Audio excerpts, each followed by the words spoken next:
Yeah, I will. Okay, good afternoon, all. I'm here today going to be speaking about immunity passports. I came across an article in my inbox just yesterday that was addressing this subject, something that I thought whose time has come and gone. And what I'd like to do is bring up the PowerPoint I have on immunity passports, and also known as the Antibody Elite. Now, what is this? Well, there was some talk in the past about getting some sort of document or perhaps something electronic, which acts as a pass, like a passport, indicating that you've had COVID-19 and you now have antibodies. So what we have is the story I read just yesterday about the islands off of Brazil, Fernando de Noronha, and effective September 1st, they are going to be once again welcoming visitors back to the island. There had been no tourism on the islands for some time. They were really quite strict about who could and could not be on the islands, so much so that for the 3 months of April, May, and June, even residents from the mainland of Brazil were prohibited to enter the islands. These are beautiful, pristine islands, UNESCO Natural World Heritage Site, and with very low incidence of COVID in relation to the mainland. So,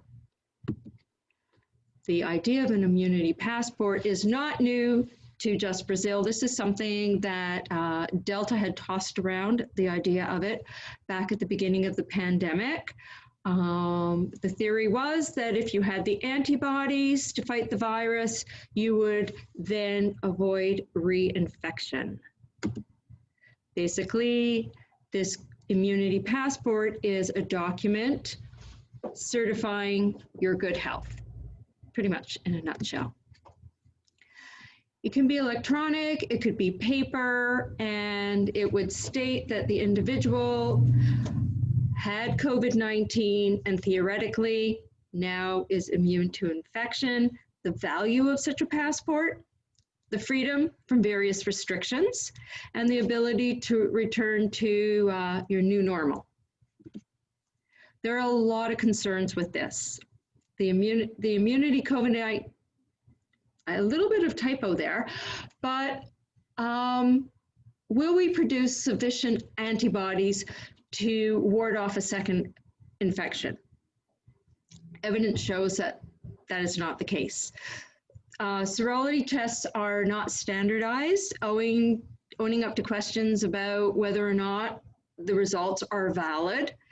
And this is something that the WHO had very deep concerns with. Plus, you're dealing with the necessity to have volumes of tests. And other concerns are the invasion of privacy. This documentation would require the gathering of not only your identification, but monitoring. And plus side is this is something that allowed the city of Wuhan to reopen. So there are some very serious negatives, but there are also some very valid positives here. But there are concerns that more monitoring will lead to profiling and that it could become then a form of digital incarceration. There are other concerns as who will have access to testing, and in some environments, will it only be the wealthy? Will the poor have access to? We're talking on a global scale. Who is going to have access to this testing? One country that did explore the possibility of immunity passports was Chile. However, when they looked into it a little further, they changed the verbiage. They went on with a release certificate.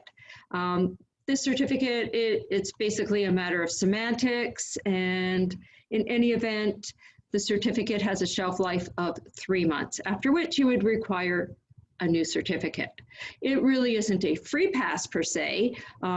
Someone living within a jurisdiction that has a lockdown or a mask order, they would still be required to adhere to those rules. The discussions about an immunity passport, they range from the practical, such as, what about reinfection? Is it equitable? What about those who work in the service industry?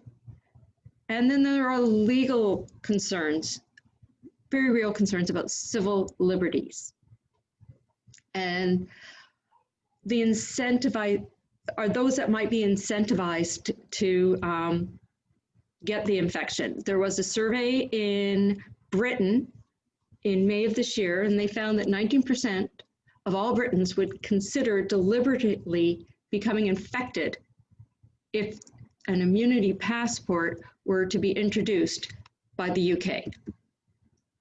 Ethical questions surround what about people that cannot take time away from work? Actions may lead that they may want to seek out infection when they have the downtime so that going forward, they will not be barred from employment. In theory, again, you're relying on the fact that they would have these antibodies that would stay with them. Pitfalls. The ACLU says that such certificates would exacerbate existing racial disparities. Very, very real concern. Situations like this were found many years ago with a yellow fever outbreak in New Orleans, where if you had it, you won't get it again, therefore you're employable.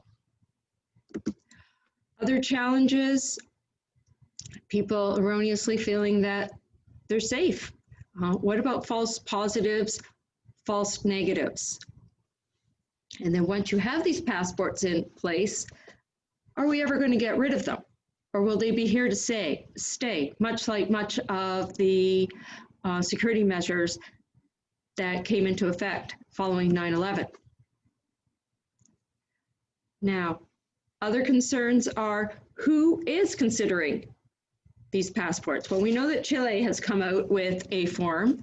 The US had given it some consideration, Germany, Italy, France, and the UK.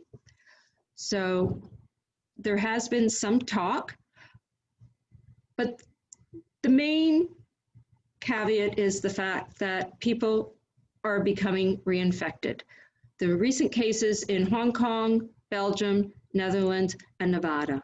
And the case in Nevada was particularly interesting in that the person who had COVID and recovered came down with COVID yet again, but it was not the same strain. Therefore, just having it once does not suggest that you are immune from getting it a second time. So basically, in a nutshell, that is a brief story about immunity passports. And although some tourist destinations are going to go ahead with the idea that if you've had it, at least it's one screening measure, it remains to be seen whether the whole idea of an immunity passport will take off. Anyways, thank you for joining me, and be sure to tune in again next week. I will have yet another travel-related topic to share with you. And once again, thanks. Bye-bye.